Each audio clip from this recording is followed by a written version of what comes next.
नमस्कार बच्चों, आज हम चार्ली चैपलिन यानी हम सब पाठ के बारे में जानेंगे। इस पाठ के लेखक विष्णु खरे हैं। इस पाठ में लेखक ने हास्य फिल्मों के महान अभिनेता चार्ली चैपलिन के जीवन की मूलभूत विशेषताओं का वर्णन किया है। जो चार्ली चैपलिन थे वो महान अभिनेता तो थे ही, वो फिल्म निर्देशक भी थे। तो करुणा और हास्य दोनों परस्पर विरोधी भाव हैं। करुणा में हंसी नहीं आ सकती और हास्य में करुणा का कोई काम नहीं है। लेकिन जो चार्ली चैपलिन थे उनकी एक मुख्य विशेषता थी कि वो करुणा और हास्य दोनों में सामंजस्य स्थापित कर लेते थे। तो इस पाठ में लेखक ने चार्ली की कला के जादू का वर्णन किया है। चार्ली का जन्म 16 अप्रैल 1889 को अर्थात 16 अप्रैल 1889 को लंदन में हुआ था। 100 वर्ष के बाद इनकी जन्म शताब्दी मनाई गई और जब इनकी जन्म शताब्दी मनाई गई तो इनकी जो फिल्म थी मेकिंग ए लिविंग, उसको 75 वर्ष पूरे हो गए थे। 75 कहते हैं 75 ईयर्स को। तो 75 वर्षों में चार्ली ने लगभग 5 पीढ़ियों को हंसाया और जिन लोगों ने इनकी फिल्म देखी वो बुढ़ापे तक भी इनकी फिल्मों को भूल नहीं पाए, अर्थात बुढ़ापे तक इनकी फिल्मों को उन्होंने याद रखा। तो विकासशील संसार में टेलीविजन और वीडियो के माध्यम से इनकी फिल्मों को देखा जाता रहा है, लोग देखते रहे हैं। इनकी कुछ फिल्में और फिल्मों की कुछ रीलें मिली हैं जो अभी तक दर्शकों ने नहीं देखी है। तो इसी आधार पर लेखक ने कहा है कि आने वाले 50 वर्षों में भी चार्ली के बारे में कहा जाता रहेगा, अर्थात इनकी जो फिल्में हैं उनका आकलन होता रहेगा, उनको देखा जाता रहेगा।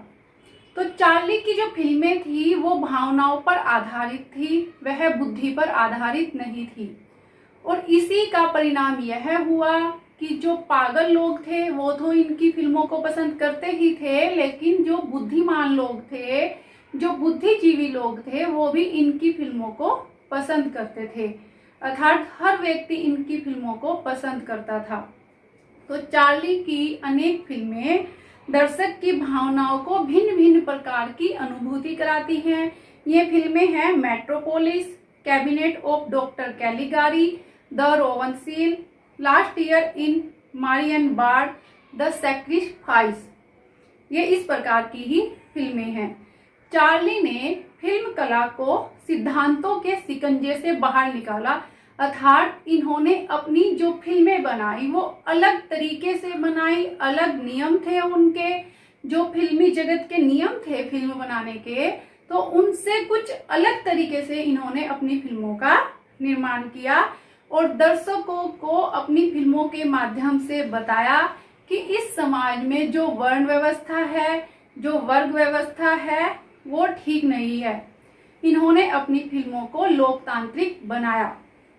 तो चार्ली ने फिल्मों के माध्यम से यह भी बताने का प्रयास किया कि हर व्यक्ति के जीवन में कुछ न कुछ कमियां, कुछ न कुछ त्रुटियां होती हैं। चार्ली की मां परित्यक्ता थी। परित्यक्ता उस स्त्री को कहते हैं जिसको उसके पति ने छोड़ दिया हो या ये कह सकते हैं त्याग दिया हो। यह एक सामान्य स्तर की महिला थी और जब इनकी मां बीमार पड़ गई, पागल हो गई, तो इनके जीवन में धन का अभाव हो गया। तो चार्ली ने क्या किया, 5 वर्ष की आयु में ही फिल्म में काम करना शुरू कर दिया और हास्य कलाकार बन गए। तो जो धनपति लोग थे, जो उद्योगपति थे, या ये कह सकते हैं कि जो उच्च वर्ग के लोग थे, वो चार्ली का अनादर करते थे, आदर नहीं करते थे। तो इसीलिए जब चार्ली के जीवन में धन का अभाव नहीं रहा तब भी चार्ली ने अपना जो जीवन है उसमें बदलाव नहीं किया। एक साधारण व्यक्ति की तरह ही इन्होंने अपना जीवन व्यतीत किया। तो चार्ली की जो नानी थी जो नानी का परिवार था वो खानाबदोश थे। खानाबदोश कहते हैं उन लोगों को जिनका अस्थायी घर होता है, अर्थात कोई घर नहीं होता, जो इधर उधर घूमते रहते हैं। और जो इनके पिता थे वो यहूदी थे। तो इसलिए चार्ली का जो जीवन था वो घुमंतु स्वभाव का हो गया था। और जो फिल्म समीक्षक थे, जो फिल्म की समीक्षा किया करते थे, वो कहते हैं कि चार्ली की फिल्मों की समीक्षा नहीं की जा सकती, उसका मूल्यांकन नहीं किया जा सकता, क्योंकि चार्ली की जो कला है वो सिद्धांतों पर आधारित नहीं है, बल्कि यह कहा जा सकता है कि चार्ली की जो कला है फिल्म की, वह नए सिद्धांतों को जन्म देती है, क्योंकि इनकी जो फिल्म की कला थी वो कुछ अलग ही थी। तो देश काल की सीमाओं को लांघते हुए चार्ली सबको अपना लगता है, अर्थात सभी देश के लोगों को चार्ली अपना लगता है, उसमें अपनापन दिखाई देता है। तो इस प्रकार से चार्ली ने फिल्मों का निर्माण किया था। और दर्शक जब भी इनकी फिल्मों को देखते हैं तो या तो चार्ली में वह अपनी छवि देखते हैं या फिर अपने किसी परिचित की छवि देखते हैं, अर्थात चार्ली को देखकर हर व्यक्ति उसमें अपना अनुभव करता था, अपनापन उसको नजर आता था। तो चार्ली की जो फिल्में थी वो बुद्धि की अपेक्षा भावनाओं पर आधारित थी। इसके दो मुख्य कारण थे। एक बार जब चार्ली बीमार पड़ गए थे तो चार्ली की माँ ने उनको बाइबिल से ईसा मसीह का जीवन परिचय पढ़कर सुनाया। तो जब ईसा के सूली पर चढ़ने का प्रसंग आया तो चार्ली और उसकी माँ दोनों साथ साथ रोने लगे। तो इससे क्या हुआ कि चार्ली ने स्नेह, करुणा और मानवता का पाठ पढ़ा। और एक दूसरा किस्सा है, दूसरी घटना है जिसने चार्ली को प्रभावित किया। चार्ली के घर के पास एक कसाई खाना था। वहां पर प्रतिदिन बहुत सारे जानवर वध के लिए लाए जाते थे।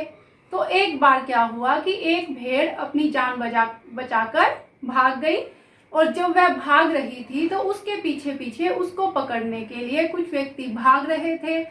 पहले तो वह व्यक्ति उसको पकड़ नहीं सके, बल्कि उसको पकड़ने के लिए जब वो जल्दी जल्दी सड़क पर दौड़ रहे थे उसके पीछे, तो वो फिसलकर गिर पड़े। यह सब चार्ली देख रहे थे। तो चार्ली को हंसी आ गई, लेकिन बाद में वह भेड़ पकड़ी गई। फिर चार्ली ने सोचा कि अब इसका क्या होगा, अर्थात यह भेड़ अब मारी जाएगी। तो जब चार्ली हंस रहे थे तो उनके मन में हास्य भाव उमड़ रहा था, लेकिन वही हास्य भाव बाद में करुणा में बदल गया। और जब वह करुणा में बदल गया तो हास्य और करुणा भाव का यही आधार जो है उनकी फिल्मों में नजर आता है। तो जो भारतीय कला है, भारतीय कला और सौंदर्य शास्त्र का संबंध भी रस से है, अर्थात भारतीय कला में भी रस की अनुभूति होती है, लेकिन भारतीय कला में हास्य रस और करुण रस दोनों को साथ साथ नहीं देखा जाता। या ये कह सकते हैं कि हास्य रस और करुण रस दोनों का सामंजस्य देखने को नहीं मिलता। तो चार्ली का करुणा रस या उसकी करुणा कब हास्य में बदल जाती है और कब उसका हास्य करुणा में बदल जाता है, इसका किसी को पता नहीं चलता, यह जाना ही नहीं जा सकता। तो चार्ली के इसी प्रयोग को, करुणा और हास्य के सामंजस्य को भारतीयों ने स्वीकार किया, और इसी सौंदर्य शास्त्र से प्रभावित होकर राज कपूर ने सीरी 420 और आवारा फिल्मों का निर्माण किया। तो इन फिल्मों में दिलीप कुमार, देवानंद, शम्मी कपूर, अमिताभ बच्चन और श्री देवी जैसे महान कलाकार हैं जो चार्ली के किसी न किसी रूप से प्रभावित हुए हैं। शम्मी कपूर, अमिताभ बच्चन और श्री देवी ने तो चार्ली के जैसे ही किरदार निभाए हैं। अब क्या होता है कि जब भी कभी हमें किसी फिल्म में कोई नायक झाड़ू से पिटता हुआ दिखता है या दिखाई देता है तो चार्ली की याद आ जाती है। तो चार्ली की जो फिल्में थी उन्हें सब पसंद करते थे, बच्चे बूढ़े जवान सभी लोगों को इनकी फिल्में बहुत पसंद आती थी। यहाँ तक कि जवाहरलाल नेहरू और महात्मा गांधी भी चार्ली की इस कला से बहुत प्रभावित थे। तो चार्ली की जो फिल्मों की कुछ विशेषताएं हैं जिनके कारण उनको बहुत अधिक पसंद किया गया। सबसे पहले तो ये है कि उनकी फिल्मों में भाषा का बहुत कम प्रयोग होता था। दूसरा, चार्ली में की जो है वो सार्वभौमिकता थी, अर्थात वो हर जगह हर भूमिका निभा सकते थे।